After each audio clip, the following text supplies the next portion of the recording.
All right. Welcome everybody to episode 2 of FNS Sports Media Podcast. My name's Aaron. I'm Cooper. Today for episode 2, we've got a great one for you. We're going to recap some of our Sweet 16 predictions and move into the Final Four, and then also start talking about some Major League Baseball and some predictions for season-long awards. All right, let's go. So, if you watched last episode, me and Dad predicted the teams for the Sweet 16, and it was pretty funny. Not funny for me, I'll tell you that much. Well, he got 1, 2, 3, 4, 5, 6, 7 wrong and 1 right. I got 2 wrong and 5 right. Oh, it was a rough go for me there in the Sweet 16, that's for sure. Question for the fans: should he get pied in the face for me beating him? No. We're not doing pies in the face. But if the fans want it, the fans can get it. Right. So this in the first matchup, FAU was FAU versus San Diego State, and I don't know. Well, it's hard because so I was looking up the stats online, and I found that there's no sign that the Florida Atlantic have like an advantage, or reason to beat the San Diego State Aztecs in their upcoming game. In fact, the San Diego State is favored to win by 1.5 points according to Tipsco Sportsbook. The last time these teams met, the Aztecs defeated the Owls 91-75. Most teams have impressive records, with the Aztecs having 31 wins and 6 losses, and the Owls have 35 wins and 3 losses. I feel like the outcome of the game will depend on how each team plays. So what do you think?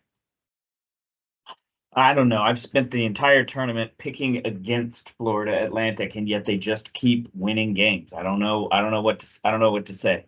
I will say though that their last game against Kansas State, they were dominant. They were dominant. They deserved to win that. They deserved to win that game. They look like a team that deserved to win. It's hard to pick against the Owls, but you also have, on the other hand, you've got San Diego State, who just knocked off the #1 overall seed. I didn't have a very good track record last time, but give me the Owls in this one.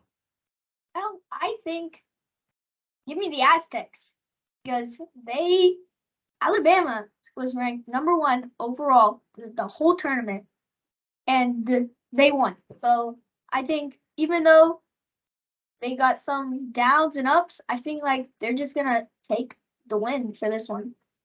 All right, well, we'll have to see. All right, second prediction: Miami versus UConn.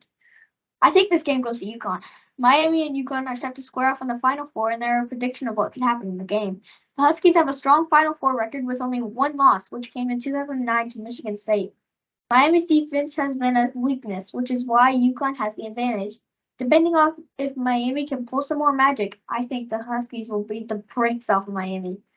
But Miami has a strong offense that's been performing well throughout the season. If they can continue to score at a high rate, they could potentially outscore UConn. UConn's defense, though, while UConn has a strong defense, they should have some weaknesses at times throughout the season. They have had some weaknesses throughout the season. If Miami is able to exploit these weaknesses, they could potentially score enough points to win the game. As with any game, there's always the potential for an upset. If Miami is able to play their best game of the season and catch UConn off guard, they could potentially come away with the win. What do you think? I think you nailed it earlier when you said you think the Huskies will beat the brakes off Miami. I think this is where this game's going. I think UConn wins this one. I think UConn wins it pretty easily. And I think we're going to end up with an interesting championship matchup. But either way, whether it's San Diego State or FAU on the one side, I think the other side is a no doubter. It's gonna be UConn. It's gotta be. They just destroyed Gonzaga, and Gonzaga was another CC.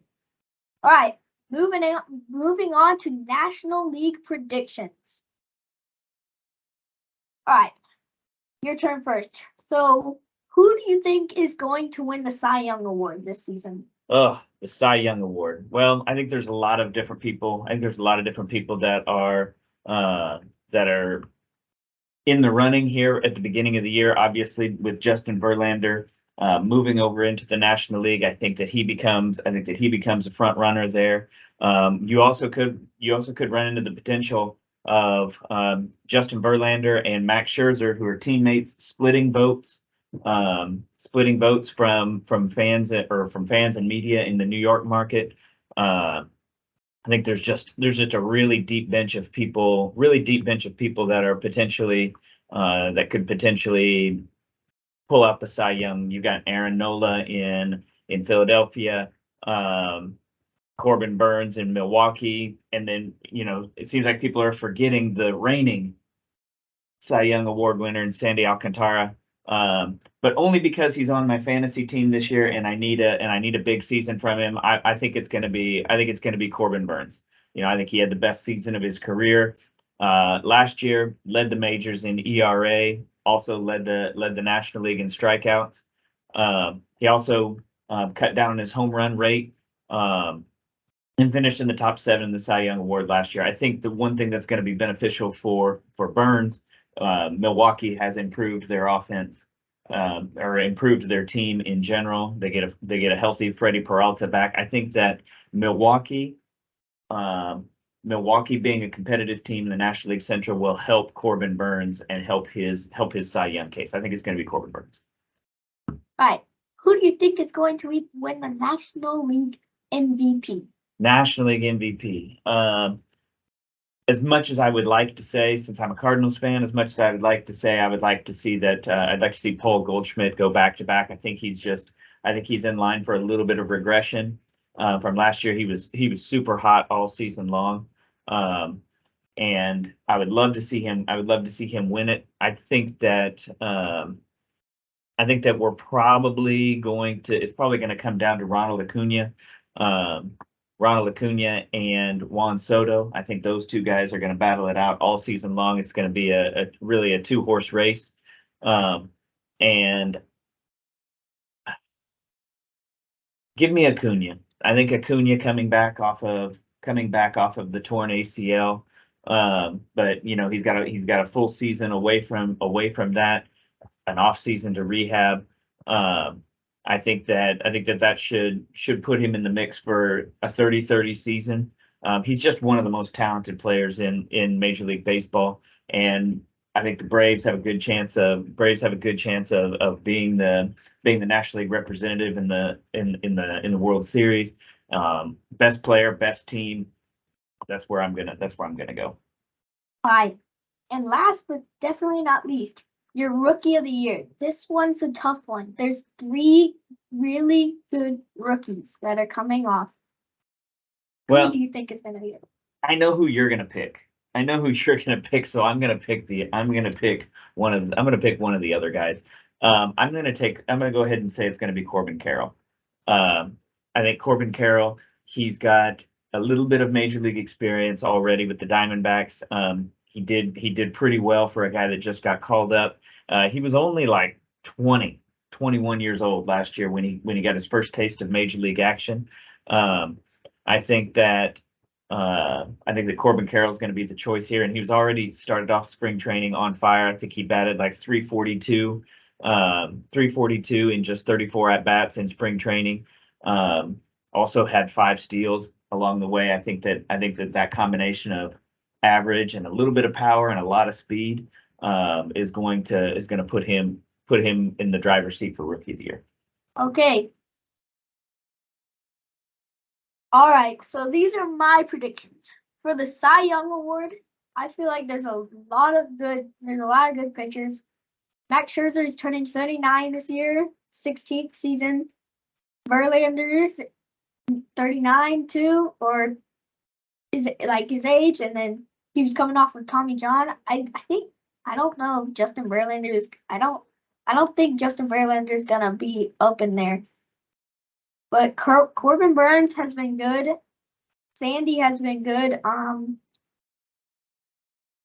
I think I'm gonna go with um.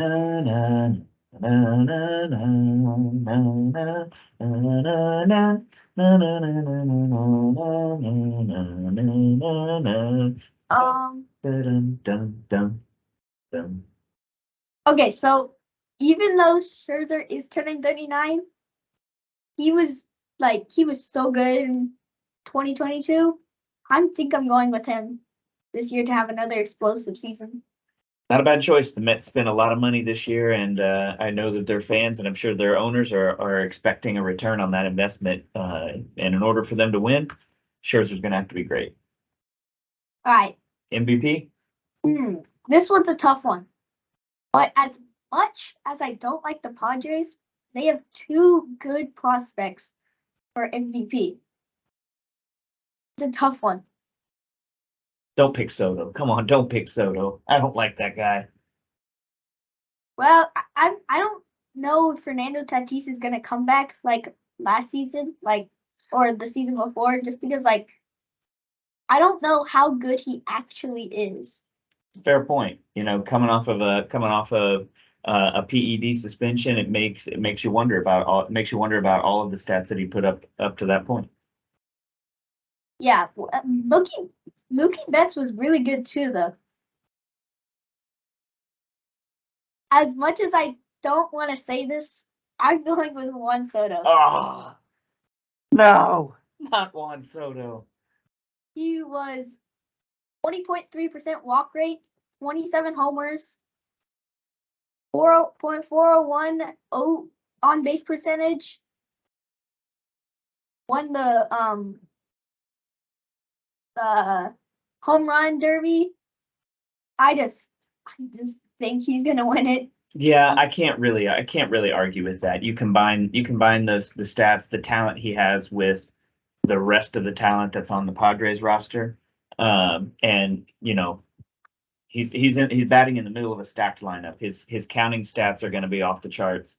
As much as I'm not a big fan of his style of play, he's great. He's great, and he's got to be one of the front runners to win the MVP. Now, you already know what I want for Rookie of the Year.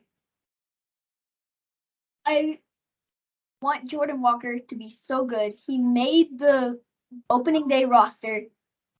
Spring training, 277, 3 home runs, 9 RBIs, and 65 at-bats. He's got raw power that will be shown at Busch Stadium. In the minors, he hit 306 with 19 home runs and 68 RBIs, 22 stolen bases as well. The mixture of speed and power is just so rare. He's going to be so good. He's so powerful and so fast that there's no doubt about it. Jordan Walker, there it is. All right. Big thanks to Clutch Points, ESPN, and MLB.com for helping us with this information. And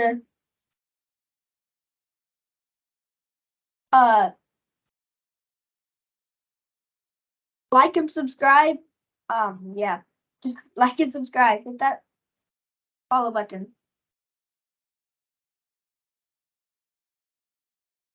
All right, that does it for episode 2 of FNS Sports Podcast. Hope you enjoyed it. If there's something you liked, leave a comment below. But like Cooper said, like and subscribe, and we'll see you for our next episode.